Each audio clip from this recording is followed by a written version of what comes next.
व्याकरण क्या है? संकत में लिखा है व्याकृते भाषा अनेन इति व्याकरणम। जिस विद्या से भाषा की व्याक्रिया अर्थात विश्लेषण होता है उसे व्याकरण कहते हैं।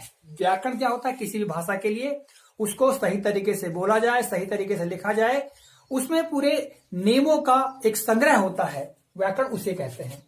कामता प्रसाद गुरु ने व्याकरण की परिभाषा देते हुए लिखा है कि जिस शास्त्र में शब्दों को शुद्ध रूप और प्रयोग के नियमों का निरूपण होता है उसे व्याकरण कहते हैं।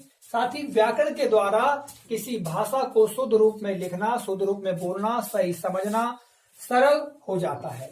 इसलिए किसी भी भाषा को जानने तथा समझने के लिए व्याकरण का ज्ञान होना अति आवश्यक होता है। कुल के एक भाषा को सरल और सहज तरीके से, बोधगम्य तरीके से, सुचारू रूप से उसको अवगत करने के लिए या समझने के लिए हम जिन नियमों या विधानों का प्रयोग करते हैं उसी के संग्रह को हम व्याकरण कहते हैं। भाषा क्या है? भाषा शब्द संस्कृत की भाष धातु से बना है, जिसका अर्थ है बोलना या कहना।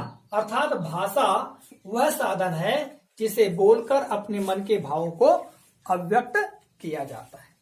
डॉक्टर उमेश चंद्र शुक्ल ने भाषा की परिभाषा देते हुए लिखा है कि जिसकी सहायता से मनुष्य परस्पर विचार विनिमय या सहयोग करते हैं उस यादृच्छिक रूढ़ ध्वनि संकेतों की प्रणाली को भाषा कहते हैं। यादृच्छिक मतलब स्वैच्छिक, और रूढ़ ध्वनि संकेतों की जो प्रणाली होती है उसे ही भाषा कहा है। आगे बात करें भाषा के गठन की, तो भाषा के गठन के अंतर्गत अक्षर, शब्द एवं वाक्य ये तीनों ही भाषा के मूल आधार है। क्योंकि भाषा वाक्यों से मिलकर बनती है। बिल्कुल निश्चित तौर से जो भाषा बनेगी वाक्यों से मिलकर बनेगी, और वाक्य शब्दों से मिलकर बनते हैं, और जो शब्द हैं वो अक्षरों या वर्णों से मिलकर बनते हैं।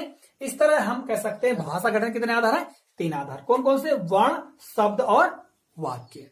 वर्ण या लेटर क्या है? इसको अंग्रेजी में कहते हैं लेटर।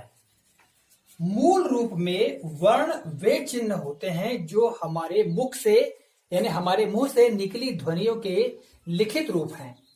किसी भी भाषा के लेखन के लिए अर्थात भाषा को लिखने के लिए जिन चिन्हों अर्थात वर्णों का प्रयोग किया जाता है उनके समूह को वर्णमाला कहते हैं। मुख से उच्चारित ध्वनि संकेतों को जब लिपिबद्ध कर लिया जाता है तब वे वर्ण का रूप धारण कर लेते हैं। अर्थात जो मुंह से हमने निकाले, उच्चारण किए उनका, और जब उनको हम लेखन कर लेते हैं, लिपिबद्ध कर लेते हैं, तो उनका लिपिबद्ध रूप ही क्या कहलाता है? वर्ण कहलाता है।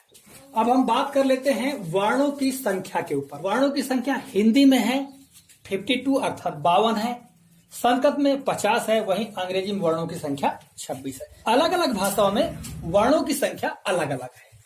अब आता है वर्णों का वर्गीकरण। हिंदी भाषा में ध्वनियों का वर्गीकरण सामान्यतः उच्चारण स्थान अर्थात हमारे मुंह से अलग अलग स्थान है, जैसे जीभ है, तालु है, मूर्धा है, अन्य जो बहुत सारे उच्चारण स्थान है उनके आधार पर। दूसरी बात, उच्चारण की पद्धति या रीति, किस तरीके से हम उन वर्णों का, उन ध्वनियों का उच्चारण कर रहे हैं, उसके आधार पर हम उनका वर्गीकरण करते हैं। हिंदी, संस्कृत या अंग्रेजी भाषा में वर्णों के मुख्य रूप से 2 भेद हैं।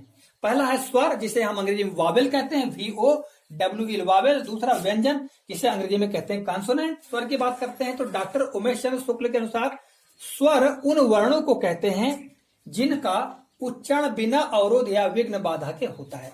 स्वर के उच्चारण में किसी दूसरे वर्ण की सहायता नहीं ली जाती, बल्कि ये व्यंजन वर्णों में के उच्चारण में सहायक होते हैं, जैसे अ, आ, ई, उ, ऊ।